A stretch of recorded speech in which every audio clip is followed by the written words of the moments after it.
Flick It and Flick It podcast. My name is Vox. I'm Luke. I'm Natasha. And we're still recording over the interwebs. I don't think we've really had any issues. There might be a little bit of dropout here and there, but just in case, I like to mention just on my end. Oh, I don't know if you heard my virus protection yelling at me. Beep boop beep. Yeah, I just like mentioning it just in case someone hears anything a little like robotic every now and then or some dropout. That's why, because the world is still in danger and we have not successfully saved it yet. But we are trying to we'll figure movie at a time. So here we are today, Mr. Luke. I think we talked about this movie and I say a long time ago, but at least 4 or 5 months ago, like during the summer, because which definitely feels like a lifetime ago. Right. Yeah, you sent me the trailer for this one, and I had heard nothing about it. I didn't even know.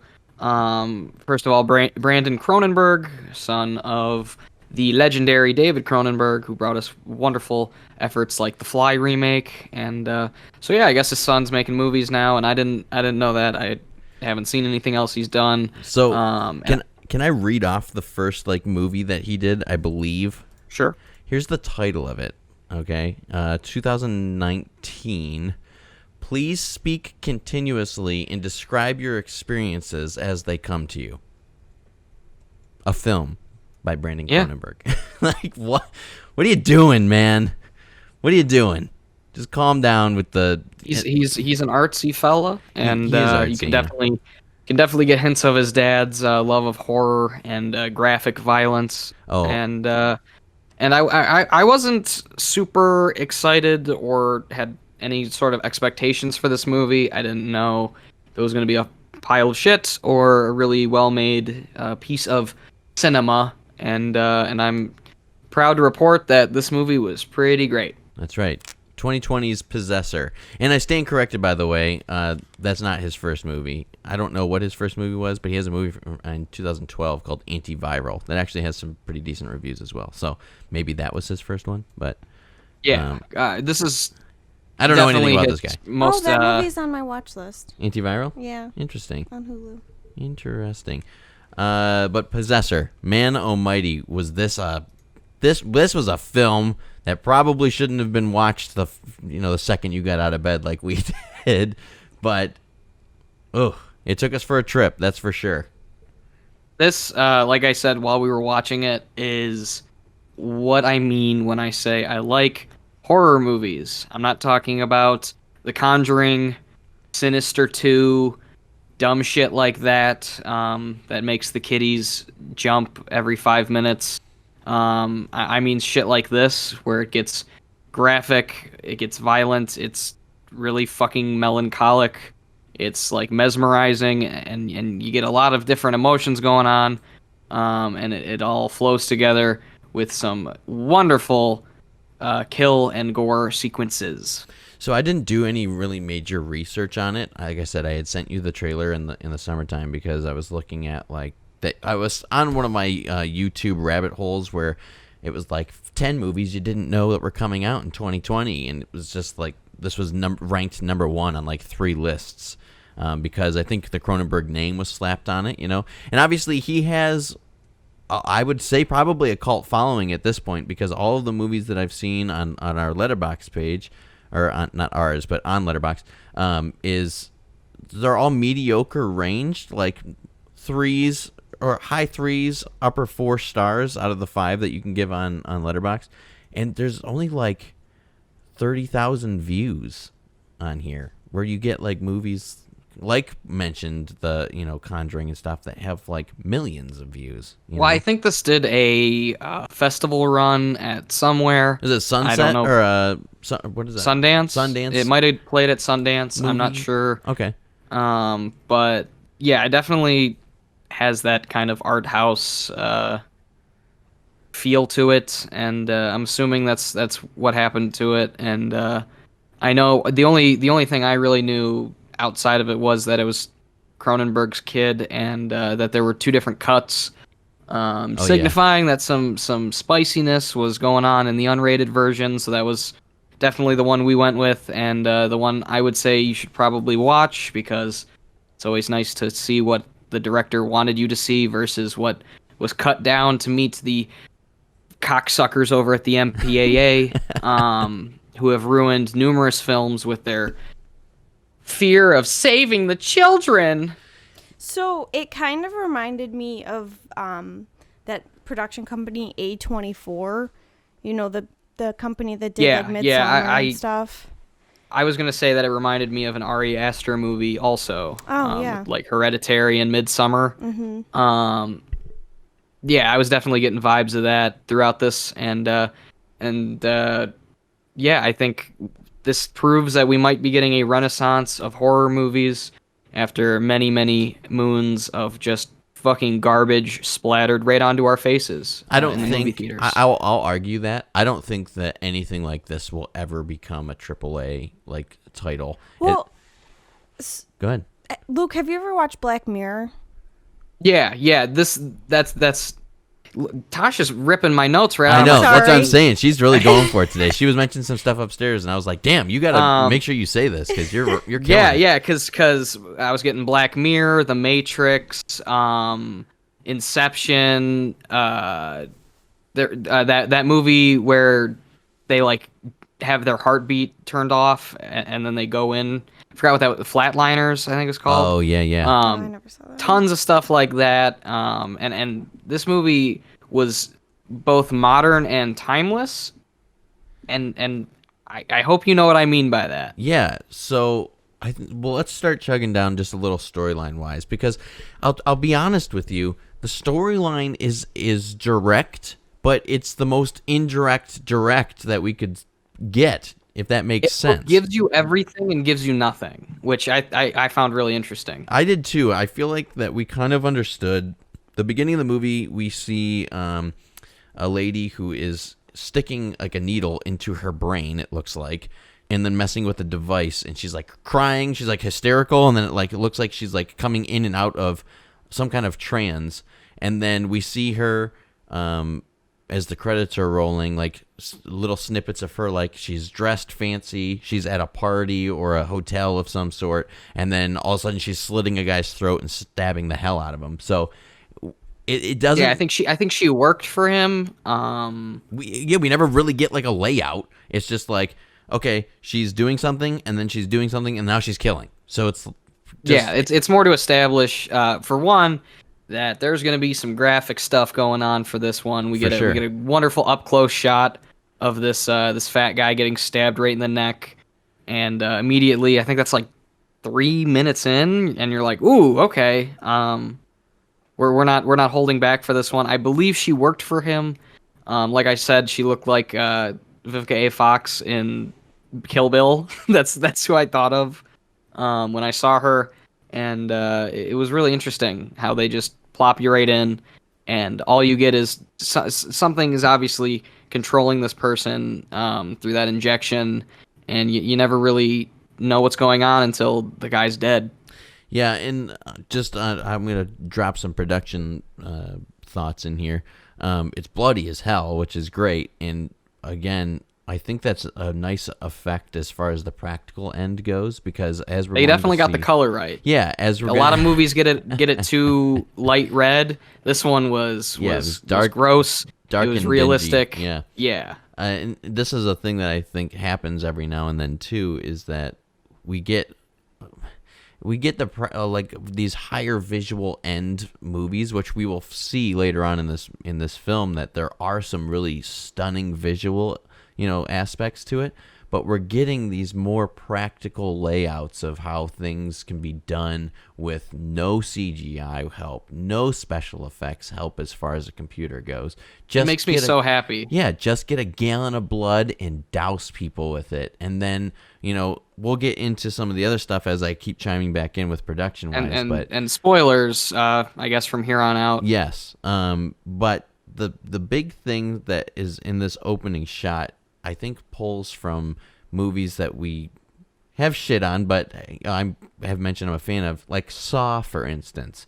Everything in Saw, aside from like some really ugly scenes in the later movies, kind of like, I don't know. I feel like I got little drips and sprinkles of the. No, I know exactly things. what you're talking about Yeah. when the chick is performing brain surgery on John Kramer, and you see her like drilling into his skull. Yes. Yeah. Exactly like that. I thought of that exact thing when we were seeing not Tilda Swinton get that thing put back in her head. Yeah. So I really appreciated that. I really appreciated that about this movie. So it's such a simple effect. You just have it close up, and you do it for real, and then that way it doesn't look like shit. As the story progresses, we kind of see the person that is at this point assumed to have been controlling the woman who did all the murdering in the opening scenes, and she's kind of, I don't know, she looks dead, man. Whoever this chick is, what's her name? Her name is Andrea Riseborough. Hopefully, okay. That's at least in the ballpark of how you say her name. And what's interesting is I looked on IMDb. In that picture, she's a redhead. In this movie, she has bleach blonde hair. And then in another movie I really like that she was in, Birdman, yeah. she has black hair. Yeah. So she's just running through all the colors, and I guess she does that so that I don't fucking recognize her in anything, because all I could think was that she looked like Tilda Swinton. Well, she's actually in Waco, that Netflix show about the cult in Waco, Texas. Did you watch that? Yeah. You like Yeah. that? It was really good. Okay. I didn't watch it, but Fascinating story as well. Here's two other movies, one of which I've been kind of bugging Tosh to watch with me, but she doesn't get there, and another one that stays along the horror lines. She's in Oblivion with Tom Cruise, apparently, and I don't remember that, but her face looks more familiar now that I've seen her. I know I've seen Birdman, so I know who she is now, and I didn't actually put two and two together that was her. And then she's also in The Grudge, apparently. The new one? The 2020 remake of The Grudge. And I haven't seen that one, but I haven't seen either, yeah. But man, it's doing good on reviews. It's really, really high up there. You know, I'm sure it made a whole bunch of money because it's a remake.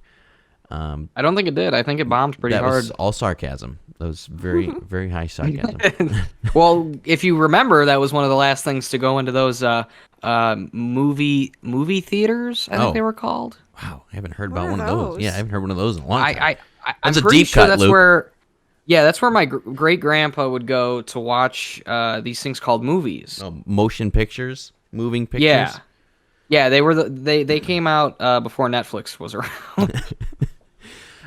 So she does a really good job, though, of making this character look fucking dead. And I think as the story progresses, we kind of get more of that. We see that she has a husband, she has a kid. They don't know what she does, and she just isn't there with them. And every time there's like some kind of conversation going on, she has to rehearse what she's saying, which is kind of what Tosh and I picked up as she was standing outside their apartment, like trying to figure out how she was going to say something. Hi, darling. Hi, darling. Hi, darling. What have you got there? What have you got? Hi, darling. What have you got there?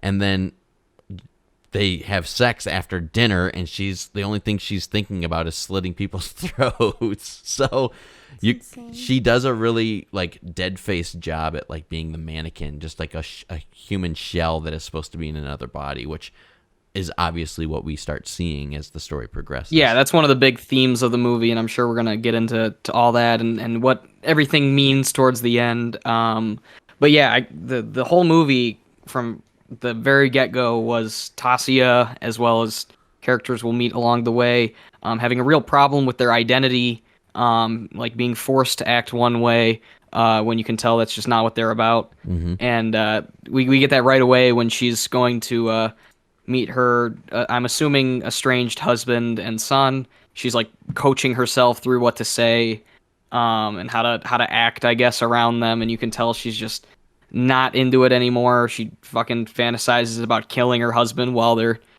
getting down. Yeah. So very, very demented. Very demented. So who was she's the mom in Atypical. What the hell is her name? She's the chick that was in like the company that this lady works for. Jennifer Jason Leigh. Oh. Tasha almost got it out. I beat you by 1 second.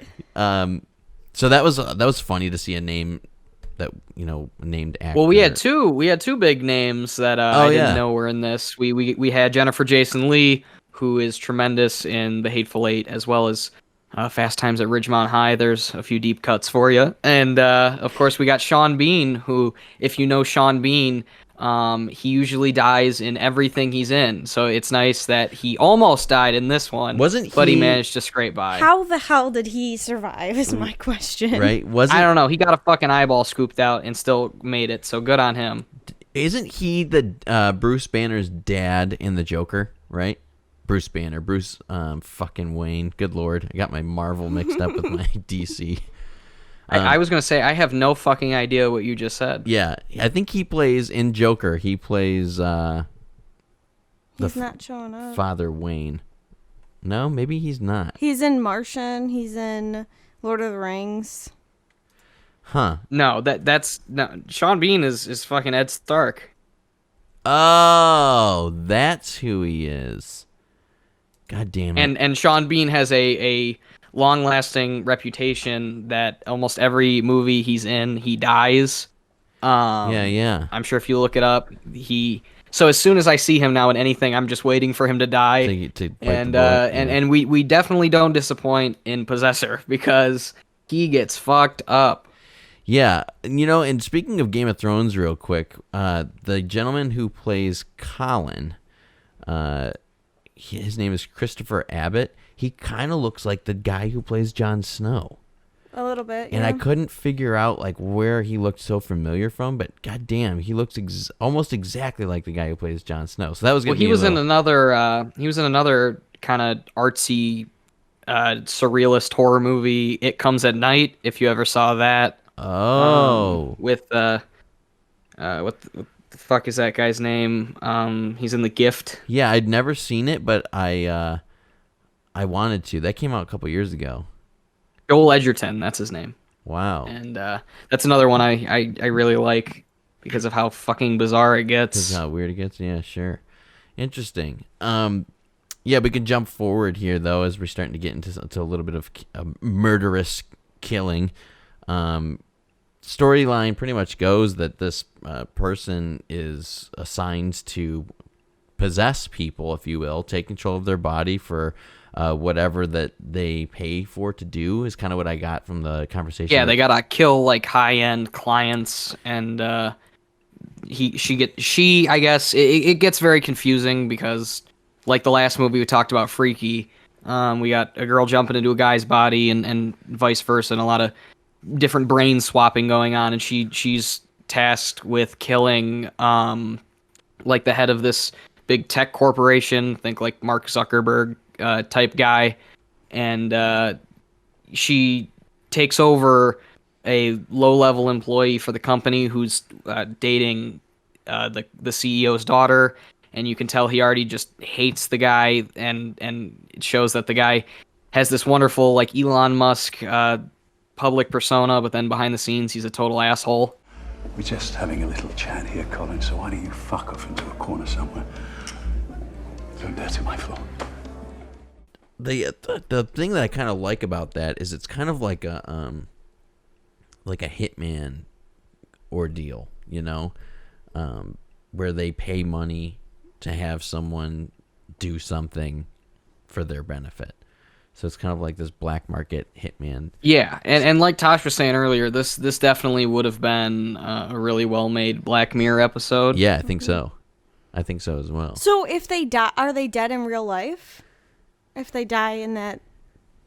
So that's the thing. I have so many questions. This movie just didn't answer any of my questions. Yeah, that's the thing that we kind of see. So focusing on Sean Bean real quick, as this is the first death we see in a little while where it's the first one where we actually kind of know one of the characters. Yeah, and not only does he get beaten to a bloody pulp, quite literally, he gets his teeth ripped out as the side of his face gets carved open with a fire spike, and then his eyeball. And we get an eyeball. His eyeball gets scooped out. And talk about like fucking practical effects, man.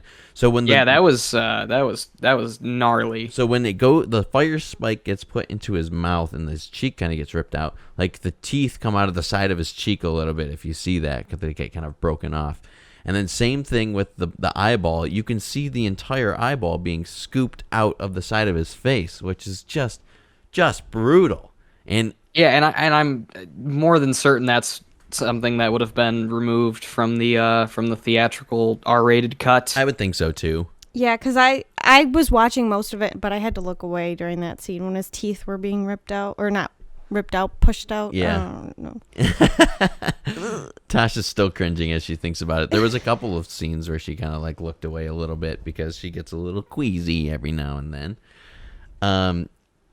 But on top of all of that, I want to mention again as we go through the subtle different like production things. On top of all of this like murderous chaos that comes and goes, we get these like insane color effects, this insane sound design that both complement each other really well. Yeah, it gets really trippy. Yeah, huge colors and sounds. Huge epilepsy warning for anyone who's listening and then curious on watching after you listen, because there are some like scenes that strobe for probably 15 seconds at its peak, and it actually started to fuck with my eyes a little bit. But the detail that they change between, okay, we're going to do some weird color editing here, and then we're going to do some weird sound design, is it's going to kind of make us bounce between the two. And then, and I think, Luke, you and I mentioned this 2 or 3 times, the takes that, or like the cut takes that they have, as well as the strange in and out, in and out of focus and camera angles that they used. These all like just scream, I'm trying to be artsy, and they all complement each other fantastically overall. Yeah, you could tell a lot of it was, let's see what we can do. And let's see what we can try in terms of the trippiness of it all and being real, experimental, I guess. And you can definitely tell this is a first or second time director, because it's still got, I think we talked about this with like Eli Roth before, where it's like, hey, I'm making a movie. I finally got the chance to do it. I'm just going to do whatever the fuck I can and just go completely wild. And it definitely didn't have that, committee filter or anything like that. Well, there's a scene that happens twice. It's like the same. It's in 2 different portions of the movie that are shortly following each other, but it's like the same event, and they don't explain it real well. But it pretty much looks like there's a piece of floating styrofoam that's kind of like moving around. Yeah, back the little and forth. grain of rice or whatever it was. Popcorn. Yeah, but in both of those scenes, his fingers reach out, and we follow his finger along, and then all of a sudden it cuts, and we see like a POV from the styrofoam or the popcorn kernel or the piece of rice, whatever it is, and it's him like reaching down, and it's such a small thing that he grabs onto between 2 fingers, but the camera, that shit reminded me of Donnie Darko. Yeah, too. yeah. It like it's complete focused on his fingertips, or so it as it zooms in and we travel with his finger, the entire background looks to be swallowed up almost by like where a pivotal point would be behind it. So it's hard to explain, but if you watch the movie, you'll understand. Thinking about it, I assume that what might have been something like, because obviously the whole time, both the woman and the man are kind of fighting for control of the body. I took that as that was the dude kind of coming to his senses a little bit, realizing something ain't right here. Yeah, I think that's where I started to understand that she is no longer in the mental state to have full control over the body she's possessing, and that's hinted back and at so in the it makes beginning. Me wonder, is every time they do this procedure, does the host have a little bit of control always, or is it because she is becoming like more increasingly upset and like remorseful while doing it, that it allows the host to kind of have more influence? Maybe. I don't think so. It didn't seem like that to me. It doesn't seem like that the host is like being able to fight back because she's like, oh, I feel bad. It's more of she just doesn't have the mental stability to do it. And one question that Tosh had while we were watching the movie is, if they get hurt in that body, do they get hurt in real life? And we kind of see that. Yeah, are they doing a Freddy Krueger logic set there, or what's? Well, when that lady got shot in the head or in the cheek at the beginning, is she just dead? Right. And here's where the callback goes to. The person possessing does feel the pain, but the only way to get rid of all of that is to off themselves, which is why they keep saying, and even the one professor guy says, make sure you pull the fucking trigger, because she's a coward and keeps forgetting to kill herself before leaving the body. So when you see her studying Colin before she possesses him, she has like a moment where she stops and gets up and walks around, and she's grabbing her hand and, you know, kind of like feeling the pain, obviously, that she's been doing this for a while, and now it's starting to take a physical toll on her body, not just mentally, but she's actually feeling like the pains that she's gone through, because maybe she got her hand chopped off at one point, or, you know, she's been stabbed, or whatever it may be. So well, even I don't even know her name in the movie, but her boss, she was saying that she can't do it anymore because of everything. It just breaks you down. Yeah, and she was drinking something too. Like she had like powder or something. Mixed something into her drink. I'm too old for the machine. I can't take the strain. As time goes on, it's becoming increasingly important for me to find a replacement. I thought that would be you. So on top of all of that, it's kind of like a retro futurism, because we start seeing these like devices that look like they were built from 1990s computer parts that you insert into your brain, and all of a sudden someone can take control of you, or you can have like a balance between the two. And that was another point that you and I caught on to, was that this movie both had like an 80s look to it with not only the technology but the way they shot it, mixed in with more modern stuff like the iPads and the computers and the VR stuff. And TV walls. I really liked it. And, of course, the thing that they just couldn't stop doing the entire movie, which was fucking vaping. Yeah, oh God, that was weird to me. That was actually my only like major negative, is that you just like, I think vaping is really douchey to begin with, so you basically... Yeah, I didn't like it. I didn't care, but it definitely took me out of the movie and made me chuckle every single time someone did it. But it was like at one point we see this Colin character walking down the street in like a group of people, and we see from the back and from the front, like in a blurred, and everyone around him is just like constantly blowing clouds of smoke out of their noses and mouths. Which again, that's the way of the world now. Everyone's fucking doing it, but I don't know. I guess it just makes me realize that vaping will never look as cool as smoking cigarettes. Yeah, or cigar. You know, it's just like. There's no class to it. Even Sean Penn, when he's like drinking and trying to be a badass, that's Sean Bean. Good Lord, Sean Penn. Sean Penn is also from Fast Times at Ridgemont High, though. Yeah, could you imagine? But no, him sitting in like a Victorian throne chair and watching him puff on the fucking computer smoke is definitely a chuckle-worthy moment. I was like, what is happening? And the fact that you could hear the entire movie, and like the crackling. I'll say though, one thing that is a very subtle but progressive thing throughout the movie is not vaping, but the conjoining of two vocal effects when the possessor is speaking. I loved that. Yeah, through her possessed body and through her standard body, they like give the double vocal effect in a lot of cases, because it's showing the mental struggle between the two and her trying to differentiate the real life body and the possessed body, which was fantastic. Most of the time when they do that, it like one voice will overpower another, but this one like would continue to merge back and forth. And I'll say too, we get like these subtle pornographic hints in this movie, which is kind of weird to me. There was a lot of nudity, a lot of subtle. Well, it is subtle because it's not like, I mean, we get full frontal in several locations, but it's not like that is the pinnacle of the scene. It's just like this is a thing that's happening in an overall story. But I'm saying the one portion that you and I both looked at each other and were like, what the fuck?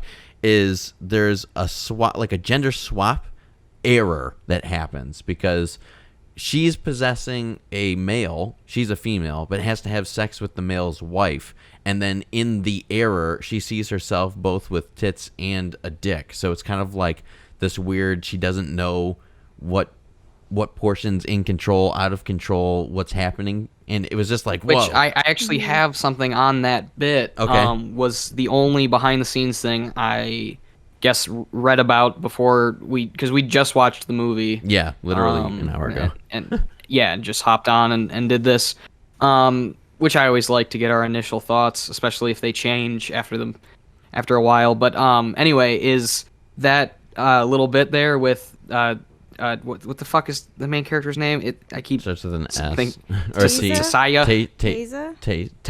Tassia. I don't know.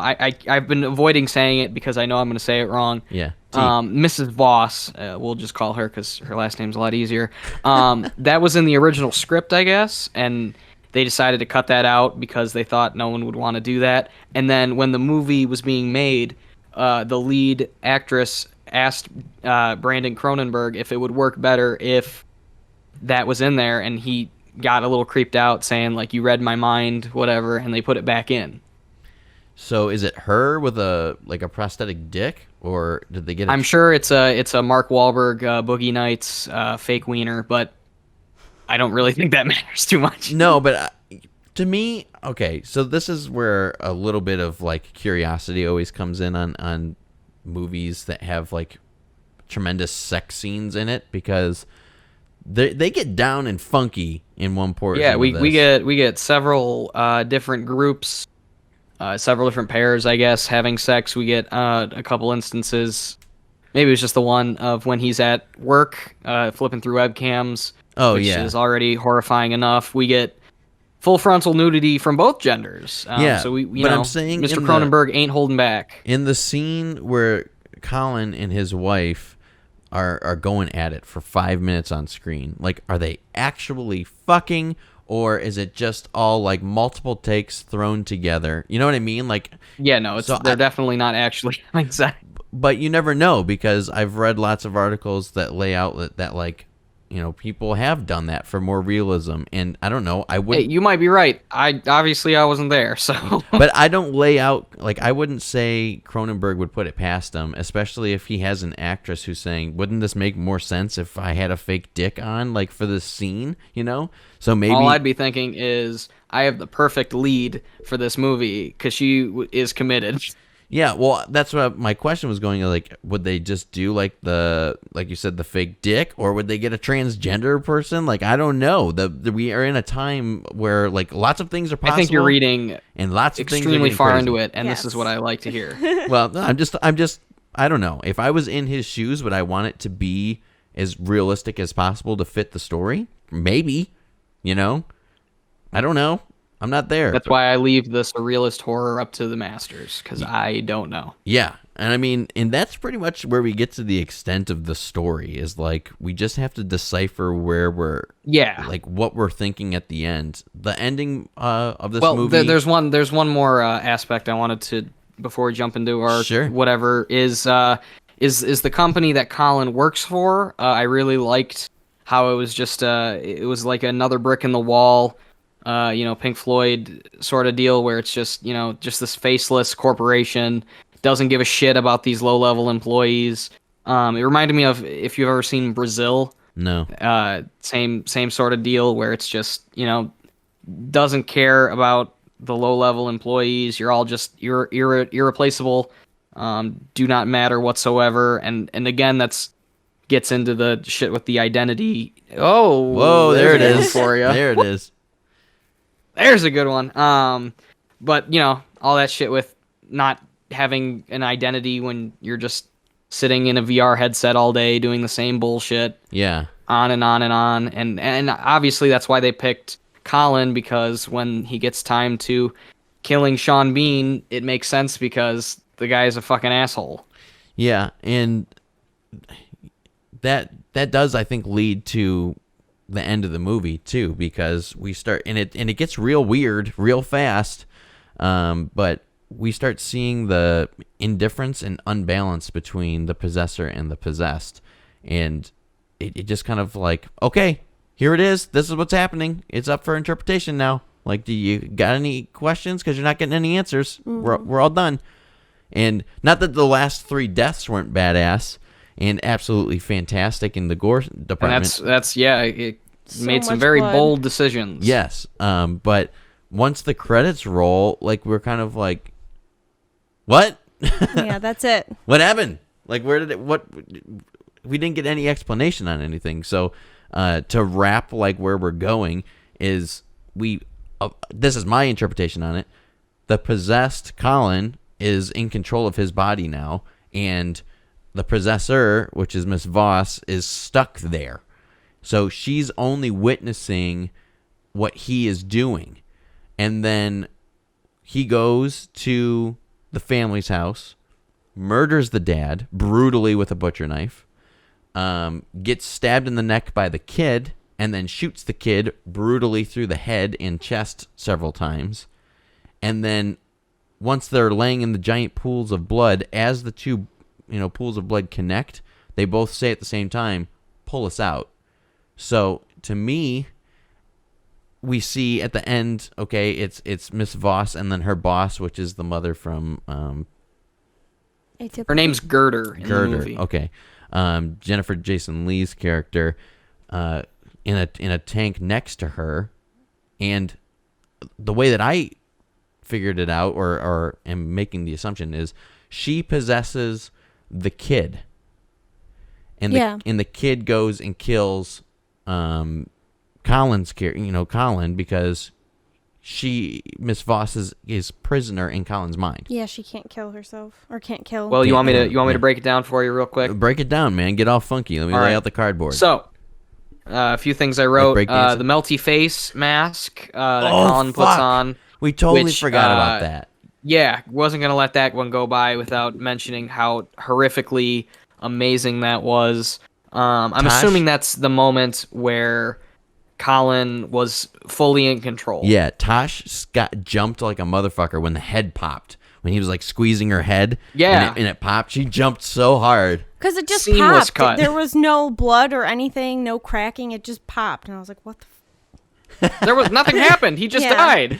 Yeah. Oh man. Yeah, I forgot about that. Which is actually the poster of the movie too. So if you look up the movie and see the red poster, that's like where it's coming from. Yeah, that's what I saw when I looked it up. Yeah. I was like, "What are we watching?" But something I got to thinking about was they laid the groundwork for the son have been taken over, because when Colin comes to the house, he said something like, I found this map, whatever,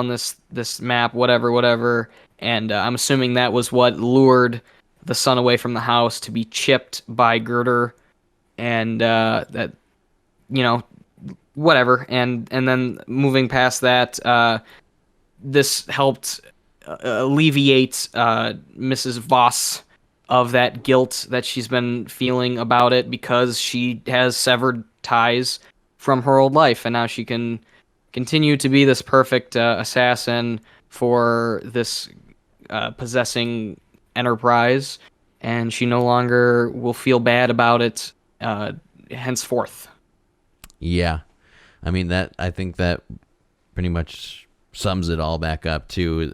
So if you watch it, you're listening, or you're listening and you watch it, take those 2 ways that we explain that with a grain of salt, because and of course make your own fucking that's the thing. Interpretation. Who knows where this is actually going? Yeah, this movie has that perfect balance where it gives you just enough breadcrumbs to kind of make your way through it, and then once it's over, you're sitting there thinking about it and piecing different things together. And I'm sure this would benefit from watching it a few more times. Right. I'm sure there was a ton that we missed. And I'm assuming there's more that might have been cut out, because the only real problem I had with the movie was I didn't really give a shit about either of them. Yeah. And it kind of left me kind of aimless in terms of someone to root for, because I don't really care about either of them. Same. Well, what I would have really liked to see is like more possessions. Like, even if it was more of like along the anthology line, where we see like the company having multiple people do multiple possessions and kind of killing other people off or doing other things for the company's benefit. Because we see in the beginning that they've been doing it for a while with obviously the possession of another person killing another person, but then we don't see any other possessions besides Colin's story. And yeah, maybe it's, just maybe we're going to see something else, like a Possessor 2, where we see another line and it's like a bigger universe. But I feel like they could have easily done an anthology flick where that we just see like multiple people possessing multiple things and then they can all be wrapped up together. And I know I've said it before. I'm not a huge anthology guy, but I feel like if it was written properly, like Trick or Treat was, they could have done something so similar to that, where we see different characters all being involved in a bigger picture with a tie-in. Yeah, maybe like jumping around from like an office cubicle. Yeah, I mean, this is artsy as fuck anyways. They could have been bouncing all over the place and then tying it together in the end, and it wouldn't have mattered at all. It would have been fine. But hey, maybe we need to make the movie. If you want it done right, do it yourself. That's what I say. Possessor 2, Insurrection. The way we rate movies around here is pretty simple. We give it a pick or a flick. Pick it for watch it, flick it for get the fuck out of here. And it's also the name of the show. Who are the suave mofos who made that up? I know, it's crazy. And then for an extra bonus on top of that, in case you don't know where we stand, because you can have a good movie and rate it low, or you can have a really bad movie and rate it high for its production value, we give a 1 out of 10. So the question is here, Mr. Luke, would you pick it or flick it? Absolute pick. This is the weird, hypnotizing madness that I love out of horror movies, and is always a fun time kind of showing you guys the more weird and bizarre that scary movies can be. And I thought this movie really worked in terms of production design, again, kind of seeming timeless as well as very recent. It had a really nice soundtrack. A lot of the sound was really well done. Yes. And always nice to see some off-the-wall gore that even in a few places I was like, God damn, I can't believe I just saw a little kid get shot in the fucking head. Absolutely. Tasha, pick it or flick it? I definitely pick it. Yeah? Yeah. Worth watching again? I think so. Okay. I would watch it again. I think, like Luke was saying, there's probably stuff we missed, so I would be interested in watching it again. Sure. Unanimous pick all around the table. Not a surprising outcome for me. I feel like we all enjoyed watching this, even though it was I'm definitely excited to see what Brandon Cronenberg has cooking next. Yeah, again, I'm definitely adding him to the must-watch and must-track list. Definitely check this movie out. Hopefully, for the love of Christ, you watched the movie before you just listen to us break it all down, because this is definitely a movie that I'm glad I went into knowing next to nothing about it. Yes, same. And I really think that, again, along with Ari Aster, please make more shit like this. This is the kind of bizarre madness that I think can really bring in new fans to horror movies, as well as, pushing what can be done without, Conjuring 7 and Annabelle other, 24. Yeah, instead of, oh my God, it jumped out at me. As the loud noise and the cross is upside down. Like, if you want people yelling and making no sense, just listen to us. 1 out of 10. Luke, where's it falling on your rating? I'm gonna go last. Oh yeah. Give it to me, Vox. Yeah, tell me what you got. You want me to go first, Tash? Yeah, you can go first. Okay. So I debated this entire time, but I think this is landing a solid 9 out of 10 for me. It was a hard one to decide, because there's a few things that I wish it would have done, but overall, with the gore, with the questionability, and with the artistic, I don't know, outside the box thinking of camera angles, sound design, definitely a lot of thought was put into visuals and sound. Yeah, which I don't know if you know this, are very important when you're making a movie. Yeah, so that bumped it up. So a 9 out of 10 for me, which is probably in the top 5 highest I've rated on the show. Tasha, where are you throwing? I give it like a 7.5.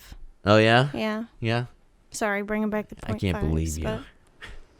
7.5, eh? So middle of the road, It just didn't above give middle me. of the road. It was good, but it didn't give me as much as I wanted. So. That's pretty much where you've been staying on a lot of movies that you wish had a little bit more in it. Mm-hmm. Luke, the time Well, has come. I'm glad I went last because I too was toying between an 8 and a 9, and yeah, I would definitely give this a 9 as well. Wow, nice. Closer to an 8 than a 10, but still a very solid 9 and a very refreshing, bizarre piece of art. That's where it is. The bizarre piece of art. 9 out of 10. That's my review. You can pull quote it, put it on the DVD. Beautiful. And I would recommend this. Watch this with the family around the Christmas Zoom call because you'll really bring yourself closer together as you watch a woman completely give up on her family unit. In terms life. of instead taking on her job. Yeah.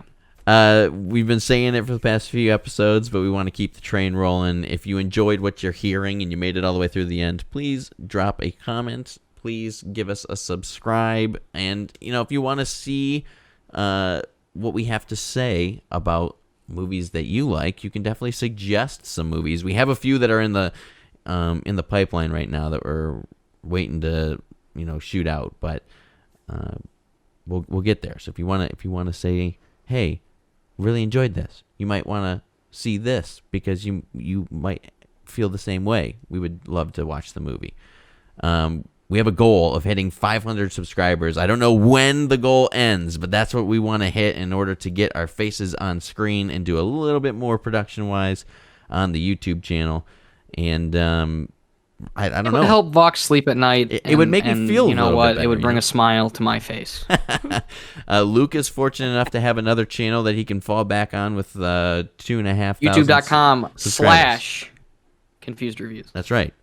And if you want more of him, you can always go over there and harass him and see what he has to say about other movies.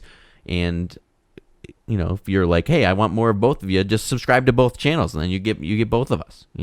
And if you want to call me an asshole for liking these weird art movies, go on ahead. Yeah, and then, of course, you can follow us. We didn't do this last episode, but you can follow us on our Letterboxd accounts where you get to see what we're watching and not recording and giving ratings to. My name is Baseman Vo. Luke?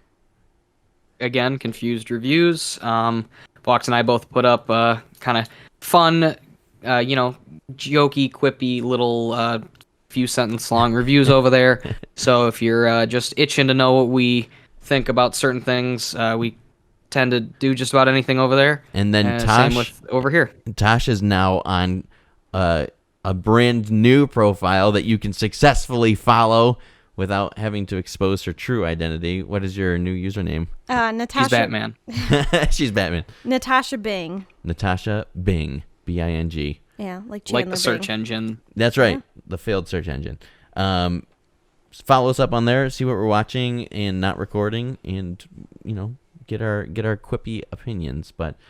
And stay safe and healthy during this holiday wonderful time. Oh yes, for sure.